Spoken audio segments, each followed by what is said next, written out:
ça a amené aussi ces féministes à parler d'une chose qui parfois a été mal comprise.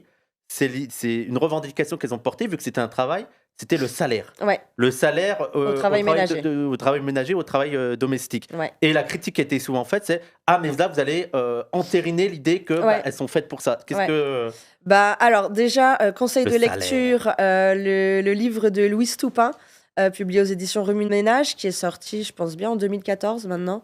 Le salaire au travail ménager, histoire du collectif féministe international, 1971-1974, un truc comme ça, qui est un livre qui retrace toute l'histoire de cette lutte.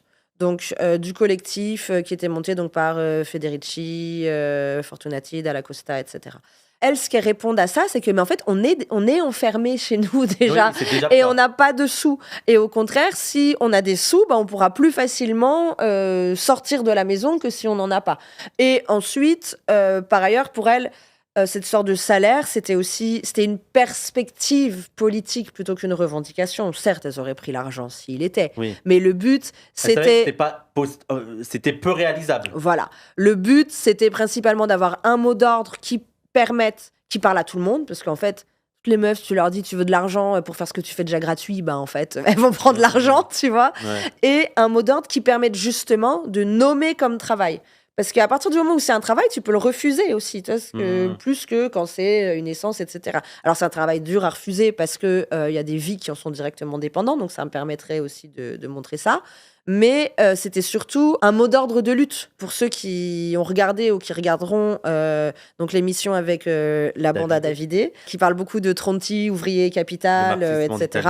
Donc, tu as vraiment cette idée chez Tronti de la classe doit se constituer comme classe pour lutter contre elle-même en tant que classe. Tu vois, on n'est pas dans une approche de la fierté des forces productives. On est plutôt dans ce qui permet au capitalisme de se reproduire. Donc, il faut lutter contre nous, il faut lutter contre la classe en tant que classe pour faire advenir la révolution, d'où tous les appuie surtout les petits dispositifs de refus du travail, etc., par lesquels les ouvriers refusent effectivement d'identifier leurs intérêts avec celles de la classe capitaliste. Et du coup, tu vois que c'est vraiment cette approche aussi qui était familière et qui a accompagné la production de ces textes théoriques. Tu as le manifeste donc rédigé par Dalla Costa, le pouvoir des femmes et la subversion sociale. J'aurais dû le prendre pour lire des extraits parce que c'est magnifique, tu vois. Déjà c'est plein de punchlines géniales. C'est vraiment cette idée qu'en fait on a déjà assez travaillé. On veut pas de l'argent pour pouvoir plus travailler, on veut de l'argent parce que vous nous le devez, parce que ça fait des putains de siècles qu'on travaille gratuitement dans les champs. Et toi, il y a vraiment cette approche aussi des femmes qui ont été esclaves, des femmes, parce que la revendication de femmes qui doivent aller travailler, c'était un truc de la petite bourgeoisie aussi, en fait. Là. Les femmes esclaves, les femmes ouvrières, tu leur demandais leur revendication féministe et pas de pouvoir aller travailler à l'usine. Hein. Elles étaient déjà un peu plus en fait, elles étaient déjà mises au travail officiellement productif depuis des siècles. Elles devaient en même temps continuer de reproduire la famille, etc. Et en fait, on a assez travaillé, on ne veut pas plus de travail. Attention, pas de malentendu. On ne demande pas à pouvoir aller travailler comme a pu le faire un féminisme petit bourgeois, parce que c'était la stratégie proposée par l'extrême gauche. C'était que les femmes étaient opprimées à la maison, et donc il fallait qu'elles accèdent à la situation prolétaire et à l'exploitation.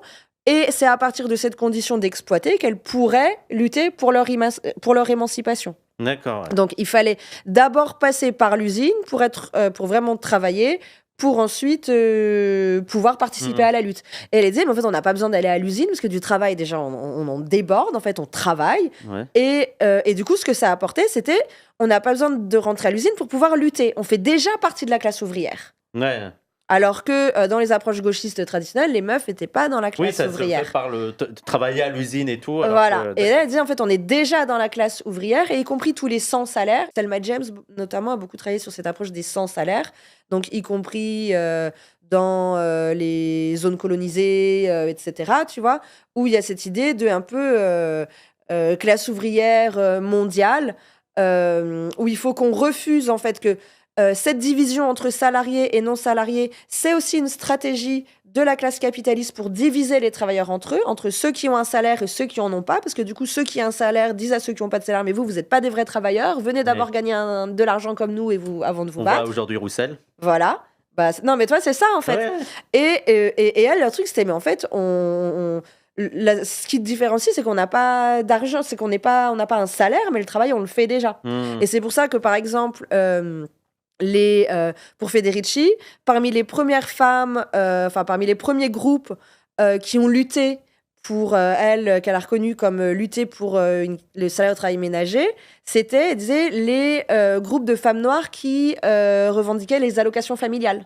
Parce que du coup, elles voulaient faire reconnaître qu'elles avaient besoin d'argent pour le truc. Et du coup, tu vois, c'était une approche, un mot d'ordre qui permettait vraiment d'inclure plein de meufs de catégories différentes. Il y avait un groupe Wages Due Lesbians, les lesbiennes pour le salaire au travail ménager, parce qu'on peut se dire, elles, justement, elles sont pas dans l'hétérosexualité, donc elles font pas ce travail. Ouais, voilà, les welfare queens.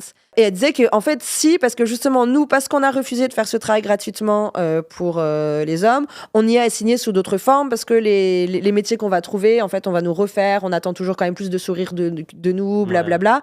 Et du coup, il y avait vraiment comme ça des petites niches de la lutte pour le salaire au travail ménager qui permettaient de vraiment réunir des femmes qui sont sur des positions officiellement différentes dans le mode de production capitaliste, mais de toutes les ramener à une position commune de classe ouvrière. D'accord. Oui, de partager les mêmes intérêts. En fait. Ouais.